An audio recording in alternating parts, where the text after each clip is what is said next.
2 Samuel chapter 1. David hears of Saul's death. After the death of Saul, David returned from striking down the Amalekites and stayed in Ziklag 2 days. On the third day, a man arrived from Saul's camp with his clothes torn and dust on his head. When he came to David, he fell to the ground to pay him honor. "Where have you come from?" David asked him. He answered, "I have escaped from the Israelite camp." "What happened?" David asked. "Tell me." The men fled from the battle," he replied. "Many of them fell and died, and Saul and his son Jonathan are dead." Then David said to the young man who brought him the report, "How do you know that Saul and his son Jonathan are dead?" "I happened to be on Mount Gilboa," the young man said, "and there was Saul leaning on his spear, with the chariots and their drivers in hot pursuit. When he turned around and saw me, he called out to me, and I said, 'What can I do?' He asked me, 'Who are you?' 'An Amalekite,' I answered. Then he said to me, 'Stand here by me and kill me. I'm in the throes of death, but I'm still alive.' So I stood beside him and killed him, because I knew that after he had fallen he could not survive. And I took the crown that was on his head and the band on his arm, and have brought them here to my lord." Then David and all the men with him took hold of their clothes and tore them. They mourned and wept and fasted till evening for Saul and his son Jonathan, and for the army of the Lord, and for the nation of Israel, because they had fallen by the sword. David said to the young man who brought him the report, "Where are you from?" "I am the son of a foreigner, an Amalekite," he answered. David asked him, "Why weren't you afraid to lift your hand to destroy the Lord's anointed?" Then David called one of his men and said, "Go, strike him down." So he struck him down, and he died. For David had said to him, "Your blood be on your own head. Your own mouth testified against you when you said, 'I killed the Lord's anointed.'" David's lament for Saul and Jonathan. David took up his lament concerning Saul and his son Jonathan, and he ordered that the people of Judah be taught this lament of the bow. It is written in the book of Jasher. "A gazelle lies slain on your heights, Israel, how the mighty have fallen.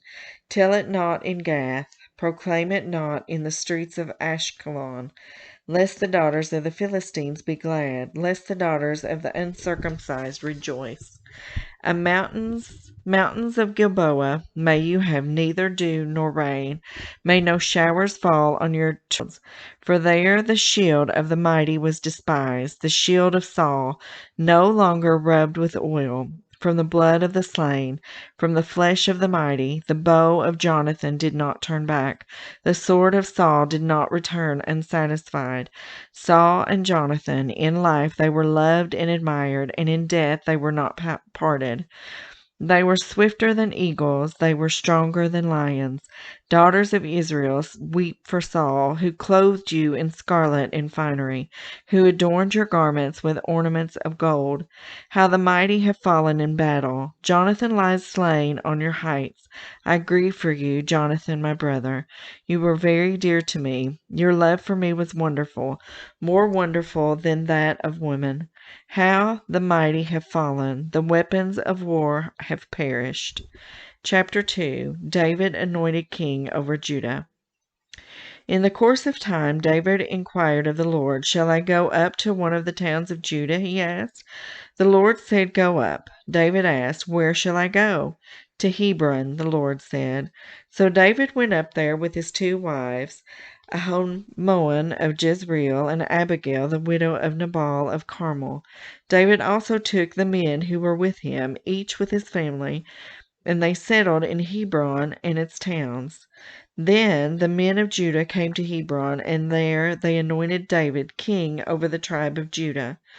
When David was told that it was the men from Jabesh Gilead who had buried Saul, he sent messengers to them to say, The Lord bless you for showing this kindness to Saul, your master, by burying him. May the Lord now show your kindness and faithfulness, and I too will show you the same favor because you have done this. Now then, be strong and brave, for Saul, your master, is dead, and the people of Judah have anointed me king over them. War between the houses of David and Saul. Meanwhile, Abner, son of Ner, the commander of Saul's army, had taken Ishbosheth, son of Saul, and brought him over to Mahanaim. He made him king over Gilead, Ashuri, and Jezreel, and also over Ephraim and Benjamin and all Israel. Ishbosheth, son of Saul, was 40 years old when he became king over Israel, and he reigned 2 years. The tribe of Judah, however, remained loyal to David. The length of time David was king in Hebron over Judah was 7 years and 6 months. Abner, son of Ner, together with the men of Ishbosheth, son of Saul, left Mahanaim and went to Gibeon. Joab, son of Jeruiah, and David's men went out and met them at the pool of Gibeon. One group sat down on one side of the pool, and one group on the other side. Then Abner said to Joab, "Let's have some of the young men get up and fight hand to hand in front of us." "All right, let them do it," Joab said. So they stood up and were counted off, 12 men for Benjamin and Ishbosheth, son of Saul, and 12 for David. Then each man grabbed his opponent by the head and thrust his dagger into his opponent's side, and they fell down together. So that place in Gibeon was called Helkath Hazzerim. The battle that day was fierce, and Abner and the Israelites were defeated by David's men. The 3 sons of Zeruiah were there, Joab, Abishai, and Ashiel. Now Ashiel was as fleet-footed as a wild gazelle. He chased Abner, turning neither to the right nor the left as he pursued him. Abner looked behind him and asked, "Is that you, Ashiel?" "It is," he answered. Then Abner said to him, "Turn aside to the right or to the left. Take one of the young men and strip him of his weapons." But Ashiel would not stop chasing him. Again Abner warned Ashiel, "Stop chasing me. Why should I strike you down? How could I look your brother Joab in the face?" But Ashiel refused to give up the pursuit. So Abner thrust the butt of his spear into Ashiel's stomach, and the spear came out through his back. He fell there and died on the spot. And every man stopped when he came to the place where Ashiel had fallen and died. But Joab and Abishai pursued Abner, and as the sun was setting, they came to the hill of Ammah near Giah, on the way to the wasteland of Gibeon. Then the men of Benjamin rallied behind Abner. They formed themselves into a group and took their stand on top of a hill. Abner called out to Joab, "Must the sword devour forever? Don't you realize that this will end in bitterness? How long before you order your men to stop pursuing their fellow Israelites?" Joab answered, "As surely as God lives, if you had not spoken, the men would have continued pursuing them until morning." So Joab blew the trumpet, and all the troops came to a halt. They no longer pursued Israel, nor did they fight any more. All that night Abner and his men marched through the Arabah. They crossed the Jordan, continued through the morning hours, and came to Mahanaim. Then Joab stopped pursuing Abner and assembled the whole army. Besides Ashiel, 19 of David's men were found missing. But David's men had killed 360 Benjamites who were with Abner. They took Ashiel and buried him in his father's tomb at Bethlehem. Then Joab and his men marched all night and arrived at Hebron by daylight. Chapter 3. The war between the house of Saul and the house of David lasted a long time. David grew stronger and stronger, while the house of Saul grew weaker and weaker. Sons were born to David in Hebron. His firstborn was Amnon. the son of Ahinoam of Jezreel. His second, Caleb, the son of Abigail, the widow of Nabal of Carmel. The third, Absalom, the son of Maacah, daughter of Talmi, king of Geshur. The fourth, Adonijah, the son of Haggith. The fifth, Shephthah, the son of Abital. And the sixth, Ithream, the son of David's wife, Eglah. These were born to David in Hebron. Abner goes over to David. During the war between the house of Saul and the house of David, Abner had been strengthening his own position in the house of Saul. Now Saul had had a concubine named Rizpah, daughter of Aiah. And Ishbosheth said to Abner, "Why do you sleep with my father's concubine?" Abner was very angry because of what Ishbosheth said, so he answered, "Am I a dog's head on Judah's side? This very day I am loyal to the house of your father Saul and to his family and friends. I haven't handed you over to David yet. Now you accuse me of an offense involving this woman. May God deal with Abner, be it ever so severely, if I do not do for David what the Lord promised him in oath, and transfer the kingdom from the house of Saul, and establish David's throne over Israel and Judah from Dan to Beersheba." Ishbosheth did not dare to say another word to Abner because he was afraid of him. Then Abner sent messengers on his behalf to say to David, "Whose land is it? Make an agreement with me, and I will help you bring all Israel over you." "Good," said David. "I will make an agreement with you, but I demand one thing of you. Do not come into my presence unless you bring Michal, daughter of Saul, when you come to see me." Then David sent messengers to Ishbosheth, son of Saul, demanding, "Give me my wife Michal, whom I betrothed to myself, for the price of 100 Philistine foreskins." So Ishbosheth gave orders and had her taken away from her husband, Paltiel, son of Laish. Her husband, however, went with her, weeping behind her all the way to Baram. Then Abner said to him, "Go back home." So he went back. Abner conferred with the elders of Israel and said, "For some time you have wanted to make David your king. Now do it, for the Lord promised David, 'By my servant David I will rescue my people Israel from the hand of the Philistines and from the hand of all their enemies.'" Abner also spoke to the Benjamites in person.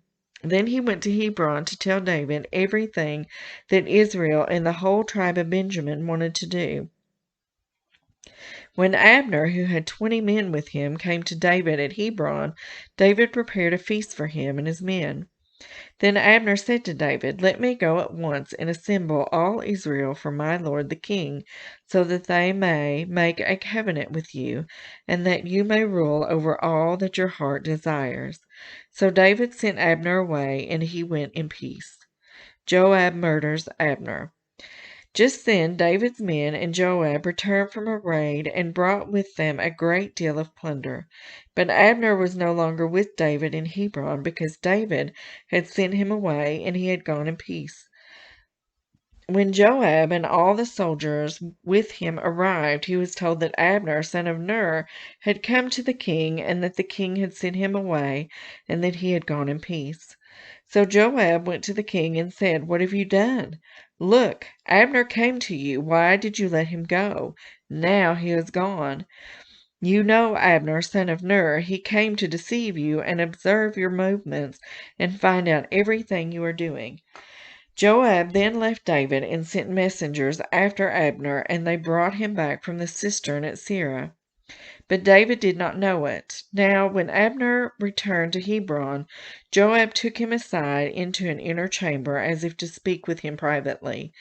And there, to avenge the blood of his brother Asahel, Joab stabbed him in the stomach, and he died. Later, when David heard about this, he said, "I and my kingdom are forever innocent before the Lord concerning the blood of Abner son of Ner. May his blood fall on the head of Joab and on his whole family. May Joab's family never be without someone who is running who has a running sore or leprosy, or who leans on a crutch, or who falls by the sword, or who lacks food. Joab and his brother Abishai murdered Abner because he had killed their brother Ashiel in the battle of Gibeon. Then David said to Joab and all the people with him, "Tear your clothes and put on sackcloth and walk in mourning in front of Abner." King David himself walked behind the bier. They buried Abner in Hebron, and the king wept aloud at Abner's tomb. All the people wept also. The king sang this lament for Abner: "Should Abner have died as the lawless die? Your hands were not bound, your feet were not fettered. You fell as one falls before the wicked." And all the people wept over him again. Then they all came and urged David to eat something while it was still day. But David took an oath, saying, "May God deal with me, be it ever so severely, if I taste bread or anything else before the sun sets." All the people took note and were pleased. Indeed, everything the king did pleased them. So on that day all the people there and all Israel knew that the king had no part in the murder of Abner, son of Ner. Then the king said to his men, "Do you not realize that a commander and a great man has fallen in Israel this day? And today, though I am the anointed king, I am weak, and these sons of Zeruiah are too strong for me. May the Lord repay the evildoer according to his evil deeds." Chapter 4.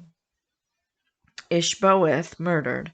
When Ishbosheth, son of Saul, heard that Abner had died in Hebron, he lost courage, and all Israel became alarmed.